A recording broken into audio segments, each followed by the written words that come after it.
There's this need that I have. This need, it's not a want, it's a need, and I wish it wasn't, but it is. I'm making this video, well, for many reasons, I guess. I suppose the main reason is that I want there to be some record of the way I feel, my ideas, just who I was, really.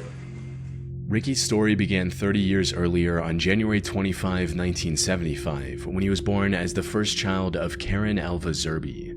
Karen was a member of a cult called the Children of God, which used Christian language to lure in young, impressionable minds, often teenagers, and molded them to its sick and perverse ideals. 2 years after Ricky's birth, he was adopted by the cult's leader, David Burke, who presented himself as the Chosen One. David changed the cult's name to The Family and declared Ricky to be a religious herald, granting him a special position in the organization. However, while he was treated like royalty by the other members on the surface, behind closed doors, Ricky was the victim of vile acts no child should ever have to endure. David not only encouraged these acts, but went as far as to write a whole book about everything he and his followers did to Ricky, called The Story of DeVito. This abuse continued for many years, but as Ricky got older, he became aware of David's lies and manipulation. Then, in 1999, he finally managed to escape the cult with his girlfriend Alexia Manuel by faking a visit to the cult's compound in Mexico and fleeing to the US instead.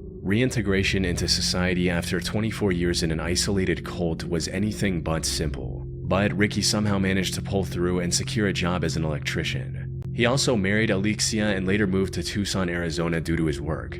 Unfortunately, no matter how hard he tried to move forward, the nightmare he escaped continued to haunt him.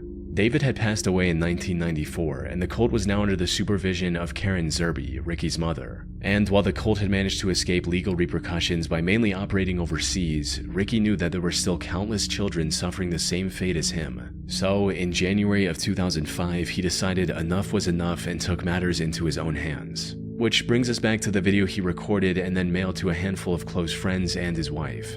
In it, Ricky mentioned his ultimate goal, which was to bring down the cult all on his own. Beyond that, a part of this was also about getting revenge for everything that was done to him. There's this need that I have. This need, it's not a want, it's a need, and I wish it wasn't, but it is. It's a need for revenge. It's a need for justice. Because I can't go on like this.